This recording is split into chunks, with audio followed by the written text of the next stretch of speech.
Assalamualaikum warahmatullahi wabarakatuh. Saudara-saudara sekalian, kita akan membahas tentang psikologi kognitif dengan dosen pembimbing Dr. Haji Ahmad Muhyiddin Zuhri MAG. Saudara-saudara sekalian, tentang psikologi kognitif, asumsi-asumsi dasar. Psikologi kognitif adalah suatu cabang psikologi yang memfokuskan studi-studinya pada aktivitas mental atau pikiran manusia.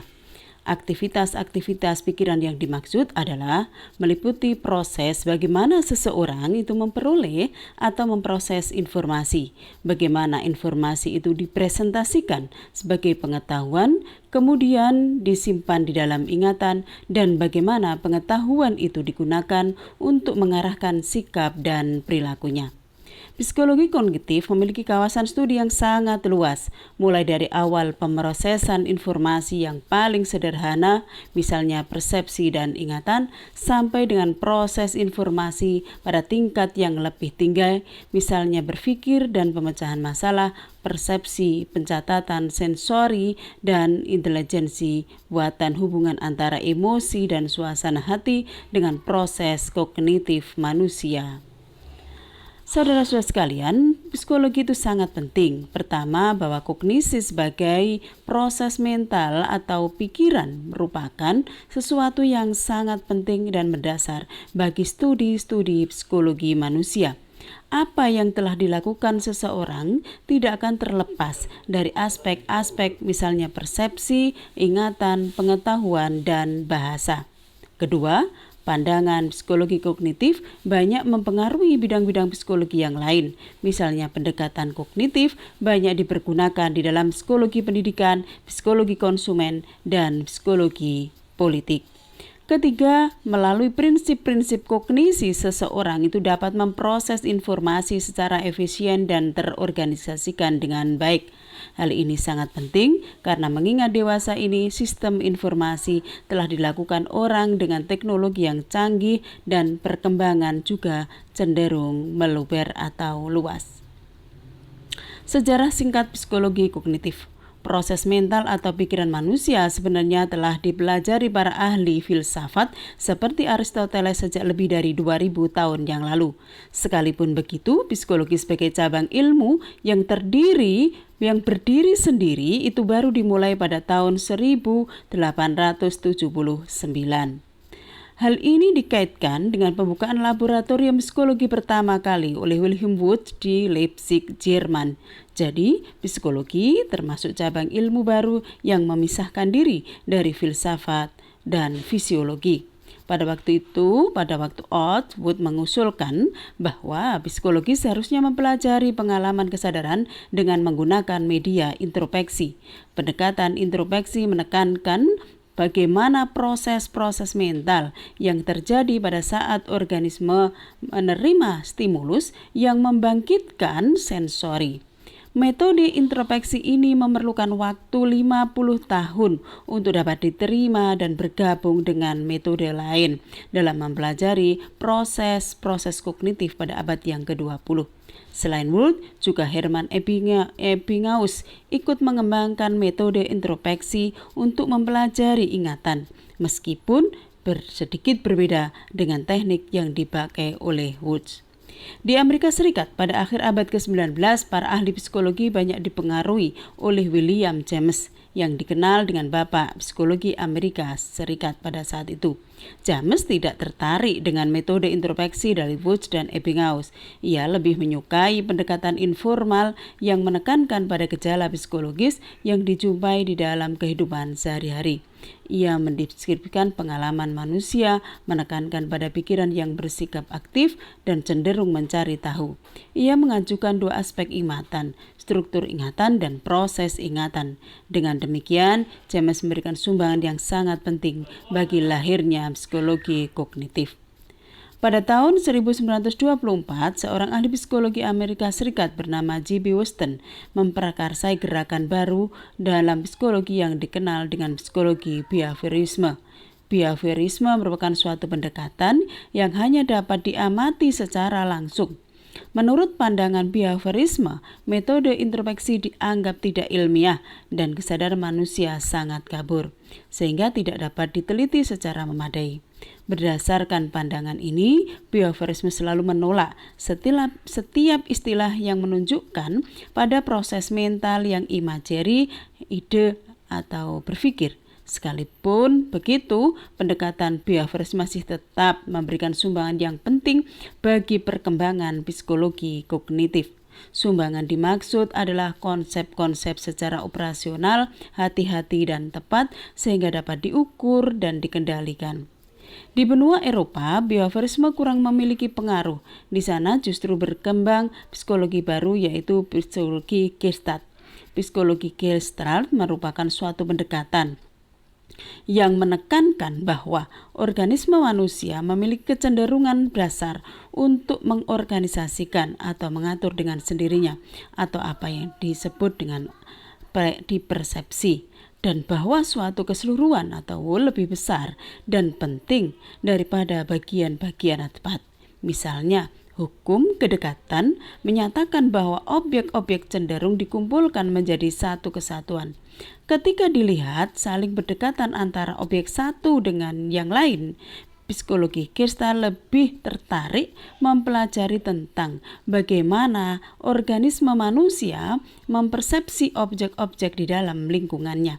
Hal ini sangat besar sumbangannya yang bagi perkembangan psikologi kognitif, terutama mengenai persepsi.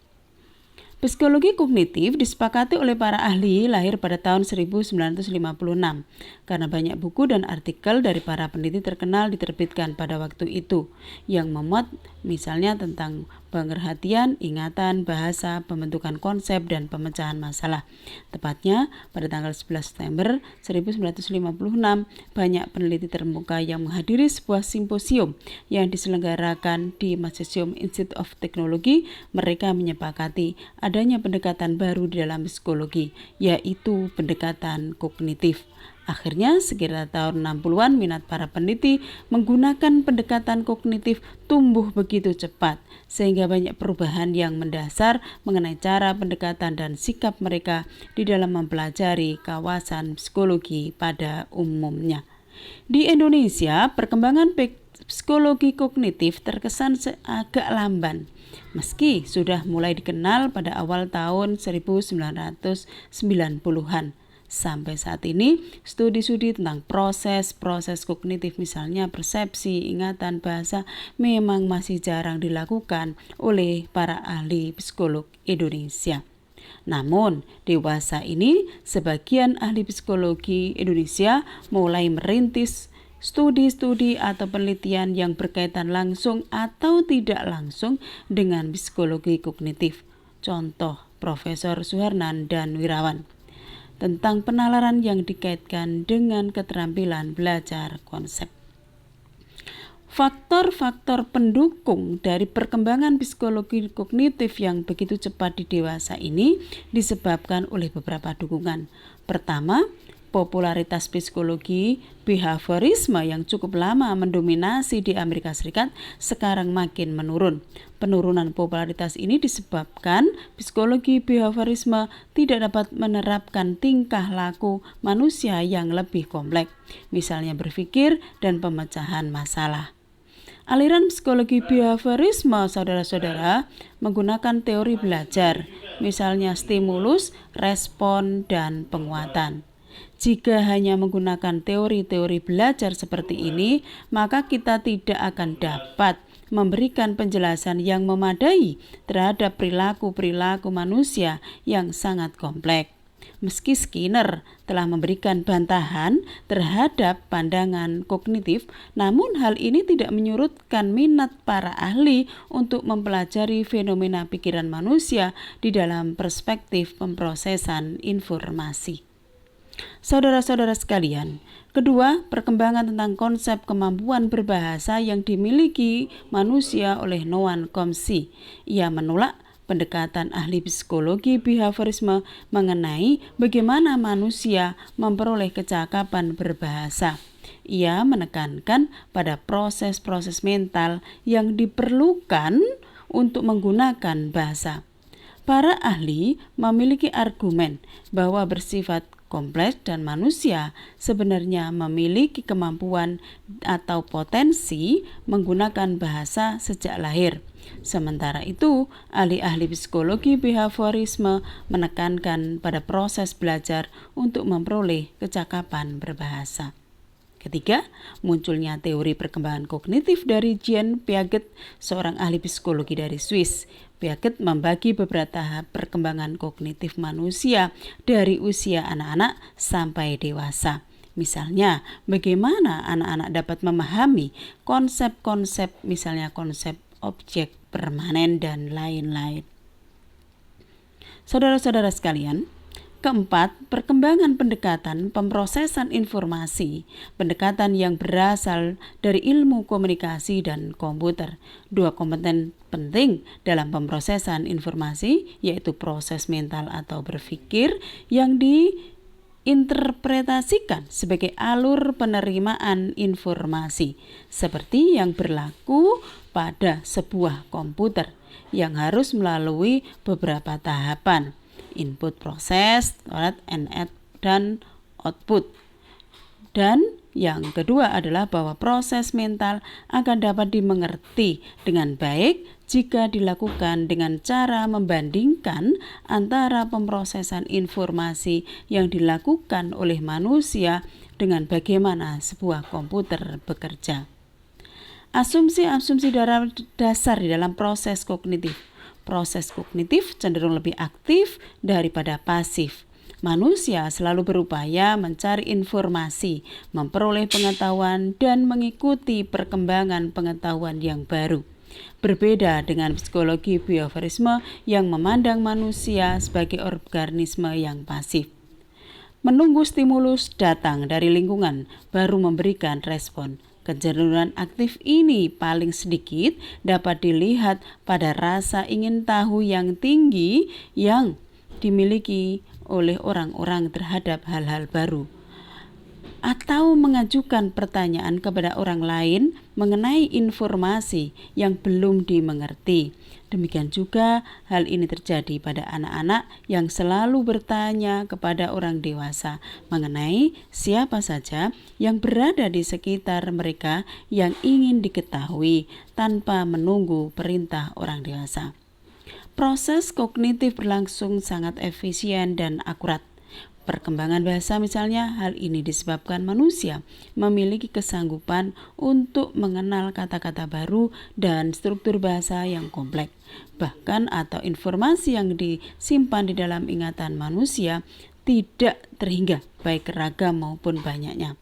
Kesalahan yang terjadi pada manusia sebenarnya lebih disebabkan oleh tidak ketepatan di dalam menggunakan strategi dari oleh kapasitas kognisi yang dimilikinya. Bagi manusia, lupa juga mengandung sisi positif. Lupa diperlukan karena untuk apa seseorang mengingat informasi atau pengetahuan yang tidak diperlukan. Bayangkan jika manusia tidak memiliki sifat lupa, maka proses kognitif menjadi kacau. Proses kognitif cenderung lebih efektif menangani informasi positif daripada negatif. Orang akan lebih mudah memahami bentuk kalimat pernyataan yang positif daripada kalimat yang negatif. Proses kognitif dapat diamati secara langsung. Tidak seorang pun di antara kita dapat melihat apa yang ada di dalam pikiran seseorang yang sedang belajar, membuat keputusan, atau memecahkan masalah. Oleh karena itu, kita sering mengalami kesulitan untuk menerangkan bagaimana proses-proses kognitif itu berlangsung. Seseorang tidak dapat menerangkan proses-proses secara cepat, tepat, sehingga sering digunakan 2 atau 3 teori sekaligus untuk menerangkannya. Kondisi ini mengakibatkan orang mengalami kesulitan untuk memilih satu teori dan menolak teori yang lain di dalam menerangkan proses-proses kognitif. Proses kognitif saling berkaitan antara unit yang satu dengan yang lain dan tidak berjalan sendiri-sendiri.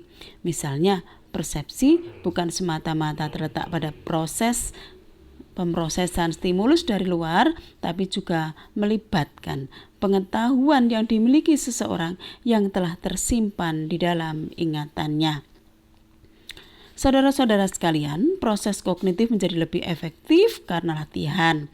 Misalnya tugas membaca dan lain-lain yang dibaca secara berulang-ulang itu akan menjadikan sedikit usaha kognitif akhirnya menjadi otomatis. Proses kognitif cenderung juga dipengaruhi oleh emosi yang tengah dialami seseorang. Secara umum, tugas kognitif misalnya dalam belajar, mengingat, atau yang lain, ini akan lebih efektif ketika seseorang sedang bergembira daripada bersedih. Saudara-saudara sekalian, motivasi seseorang juga sangat mempengaruhi, tidak hanya pada kinerja tetapi juga persepsi terhadap lama waktu mengerjakan tugas. Orang yang terlalu bernafsu segera menyelesaikan atau menuntaskan suatu pekerjaan, maka kinerjanya cenderung jelek. Bahkan boleh jadi hasilnya akan acak-acakan. Juga seseorang yang ingin segera sampai pada tujuan misalnya, maka suatu perjalanannya yang ditempuh beberapa jam akan terasa sangat lama. Sebaliknya, jika perjalanan itu ditempuh secara santai dan menikmatinya, maka orang itu tersebut tidak terlalu memikirkannya, maka jarak jauh atau waktu perjalanan beberapa jam akan terasa sangat pendek. Demikian saudara-saudara sekalian yang dapat kami sampaikan. Terima kasih, sampai bertemu pada materi selanjutnya. Wassalamualaikum warahmatullahi wabarakatuh.